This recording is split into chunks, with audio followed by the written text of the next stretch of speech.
El Salvador, the Central American republic whose name means the savior in Spanish, the Christian one, seems to have a similar sentiment towards their current president. When the Salvadoran Civil War ended in 1992, a lot of Salvadoran refugees in the US were sent back to their home country. A lot of those people, while in the US, established gangs on the West Coast, some of which exist to this day. Ever heard of MS-13? A lot of MS-13 members are Salvadoran immigrants, and when they were sent back to El Salvador, they brought their gang activity with them, creating a problem that now spanned international lines. The war-torn country was not able to properly contain these gangs, which allowed them to spread and infiltrate every aspect of Salvadoran life. Over the years, the country gained a reputation as a criminal paradise where rule of law didn't exist and might made right. The crime rate was so bad that at one point the country was even labeled as the murder capital of the world. That is, until 2019, when a certain Nayib Bukele was elected president and decided to go in guns blazing on this whole gang issue. In just over a year, all these thugs and criminals were put behind bars, prisons were filled to the max, and generally speaking, the gang issue was resolved. Bukele had done what every politician before him failed to do in over 2 decades, make the streets of El Salvador safe to walk at night. And because of this, he's been elevated to this messiah status. His approval rating is off the charts, people see him as this miracle which descended from the heavens to clean house in their country and make it rise from the ashes. He's essentially being labeled as the Salvador of El Salvador. And he seems to be getting praise not just in his own country, but in our media sphere as well. Now, admittedly, it's more the right-wing sector which seems to really glorify him, but outlets like CNN and NBC also seem to generally commend him for doing a good job. And you know what? I'll give him credit for actually getting things done and fixing the biggest issue that existed in his country for so many years. I also think it's cool how he's experimenting with new stuff, like making Bitcoin an official currency. I don't know how useful it's going to be, especially since I don't really care about crypto stuff, but trial and error is a big part of developing good policy.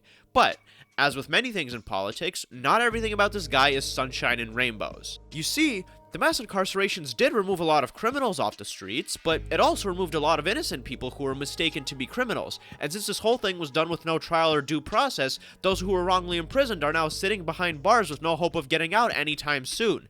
Now, I'd like to hope that their government has something planned to free those people, but we haven't seen much so far. And something tells me there might be even more innocent people getting locked up in the future. The thing is that while Bukele has done a lot of good for his country, in recent times he has also been displaying more and more authoritarian tendencies. For example, normally the Salvadoran constitution only allows an individual to serve as president for no more than 2 non-consecutive terms, with each term being 5 years. And because Bukele got elected in 2019, this was supposed to be the last year of his first term before he had to wait a few years to try to get elected again. But what this guy did was he had the Supreme Court reinterpret the constitution, whatever that means, to allow himself to run for another term in this year's election. And of course, with how popular he is, he won by a landslide. Now, okay, it's a little shady, but so far he hasn't abused his power in some major way. Maybe he just needs these extra 5 years to finish his work and then he'll peacefully step down. The problem is that if you crack open a history book, you would know that that's often not the case. A lot of times when authoritarians come to power, they start off normally, maybe even doing some good things for the country, but as time goes on, they begin to abuse their position and slowly but surely strengthen their grip on power. And they do that at the detriment of the general population. The issue with Bukele is that because of how radically the country improved under his administration, people are giving him so much praise that they don't even stop to consider the risks that come with his presidency. It feels almost taboo to speak ill of this obvious angel who can do no harm, and whenever someone expresses concern for what he might do in the future, they're immediately shut down and accused of wanting El Salvador to fail or something. Why do you care if he's authoritarian? Do you know how bad it was before he became president? Do you want him to go back to being murdered by gangs every day? Well, here's the thing. Yes, El Salvador is in a much better state right now than it used to be, but if Bukele does become a full-on dictator and starts chopping the heads of everyone who disagrees with him, how is he any better than the very gangs he's trying to fight? You would just go from being murdered by thugs to being murdered by the state. It reminds me a lot of how some people praise Pinochet and say things like, yeah, he was a piece of shit dictator who killed a bunch of people, but do you know how much he improved the economy? And that economy is still strong to this day. Like, okay, but that doesn't justify him killing innocent people. He was still a bad person.